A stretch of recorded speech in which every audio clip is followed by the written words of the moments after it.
টান টান উত্তেজনার পর অবশেষে ইরানে পাল্টা হামলা চালালো ইসরায়েল। স্থানীয় সময় বৃহস্পতিবার দিবাগত রাতে এই হামলা চালায় ইহুদি প্রশাসন। ইরানের রাষ্ট্রীয় সংবাদ মাধ্যম জানিয়েছে তাদের নিরাপত্তা বাহিনী 3টি ড্রোন ধ্বংস করেছে। হামলায় নিজেদের সংশ্লিষ্টতা নেই বলে জানিয়েছে আমেরিকা। তবে হামলার আগে বিষয়টি ওয়াশিংটনকে জানায় ইসরায়েল।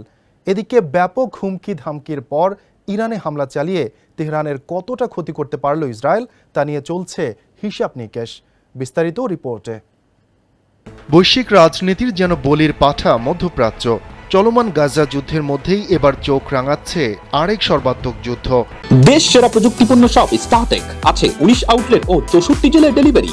Visit startek.com.bd। ইরানি কনসুলেটে হামলার মধ্য দিয়ে শুরুটা করেছিল ইসরায়েল। প্রথম দফায় পাল্টা হামলার মাধ্যমে রফা দফার ঘোষণা দিয়েছিল তেহরান, কিন্তু ফের হামলা চালিয়ে পরিস্থিতি উত্তপ্ত করল নেতানিয়াহুর দেশ। ইরানের বার্তা সংস্থা ফার্স বলেছে মধ্যাঞ্চলের শহর ইস্পাহানের একটি সেনা ঘাঁটির কাছাকাছি বিস্ফোরণের শব্দ শোনা গেছে। ইরানের এক কর্মকর্তা রয়টার্সকে বলেছে এটা কোনো ক্ষেপণাস্ত্র হামলা নয়, ইরানের প্রতিরক্ষা ব্যবস্থা সক্রিয় হওয়ার কারণেই এই বিস্ফোরণের ঘটনা ঘটেছে।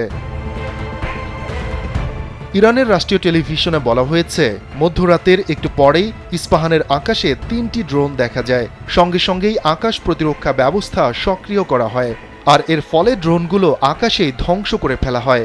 এতে ইরানের কোনো হতাহতের ঘটনা ঘটেনি, এমনকি কোনো ক্ষয়ক্ষতিরও খবর পাওয়া যায়নি।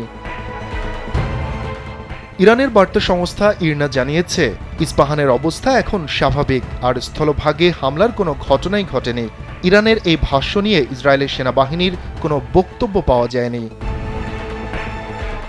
এর আগে মার্কিন কর্মকর্তাদের বরাতে দেশটির সংবাদ মাধ্যম এবিসি নিউজ জানায় ইসরায়েলি ক্ষেপণাস্ত্র ইরানে আঘাত এনেছে, তবে কোথায় আঘাত হানে সে বিষয়ে কোনো তথ্য দেননি তারা। আবার ক্ষেপণাস্ত্র ছাড়া অন্য কোনো যুদ্ধাস্ত্র ব্যবহার করা হয়েছে কিনা তাও জানাননি, কিন্তু ইরানের পক্ষ থেকে ক্ষেপণাস্ত্র হামলার কথা অস্বীকার করা হয়েছে। বিশ্লেষক এবং পর্যবেক্ষকরা মনে করছেন ইসরায়েল ও ফিলিস্তিনের চলমান যুদ্ধ এখন পুরো মধ্যপ্রাচ্যে ছড়িয়ে পড়তে পারে।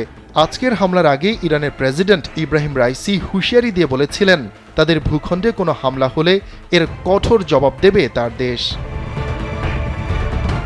শফিকুল ইসলাম শান্ত, কাল বেলা ডেস্ক।